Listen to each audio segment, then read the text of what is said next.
Chapter 4, Famous Riddles and Mysteries. One of the greatest mysteries surrounding Bobby's chess is the question why he took the poisoned H2 pawn in the first game of the World Championship match against Bxh2.3gp, Reykjavik, 1972. Okay, I also don't know the answer, of course, for sure, but I think that the main theory surrounding it is probably right. Okay, after almost any normal move by black here, it would be a draw sooner or later, probably sooner. But Bobby relatively quickly took the H2 pawn, which proved to be wrong. And it is very likely that he miscalculated. Okay, his bishop is imprisoned, but he probably thought that he can free it with h5, h4, and so that bishop h2 was a winning try to add spice to the position. But his bishop will never see the light of day again. And yeah, it is very likely that initially he had calculated h3 and then thought that it will be okay for him and his bishop will break free again. But the problem is that white has bishop d2, closing the door and sealing the fate of the bishop. And so bishop takes h2 doesn't make sense from black's point of view. Now there are two results. It's a draw or white wins. Okay, objectively it should still be a draw after all those years of analysis, but yeah, it is very tough to defend. Okay, Bobby has activated his king and now survives just with most precise defense.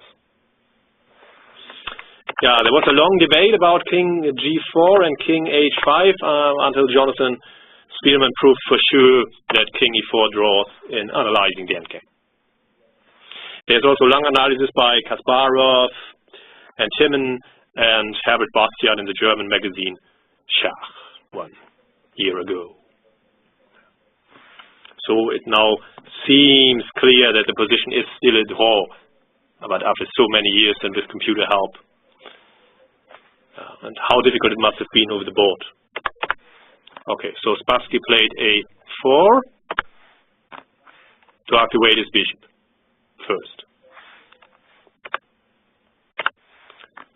a6, keeping the pawn on light squares and preparing fortress-like setups on the queen side.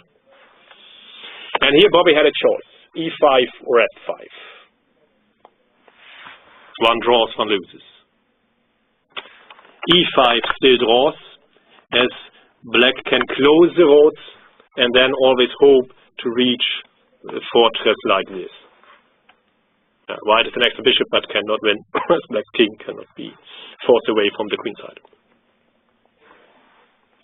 So e5 would have drawn from a theoretical point of view, while f5 loses. Here Spassky sealed e takes f and could check in the German analysis that he is winning, whatever happens. Now the bishop wins by the typical Zugzwang technique, and black doesn't reach the fortress-like draws on the queen side. Zugzwang forces black to make a concession.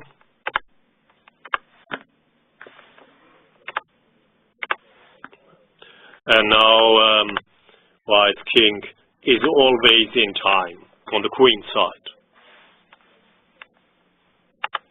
And it's also important that black, unfortunately, still has the a5 move and white hasn't played a5 yet. This is also very important, of course. So Bobby played a5 immediately, but it doesn't change matters. Zugzwang.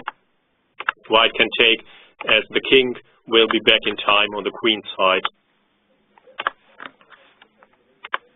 And now, if black's king could fly to c8, it would be a draw. But if the king can't fly, Fischer resign. So yeah, It is a mystery to this day why Fischer took the pawn on h2, but most probably he miscalculated, which was a very rare occurrence, of course, in Bobby's games. He was a very good calculator.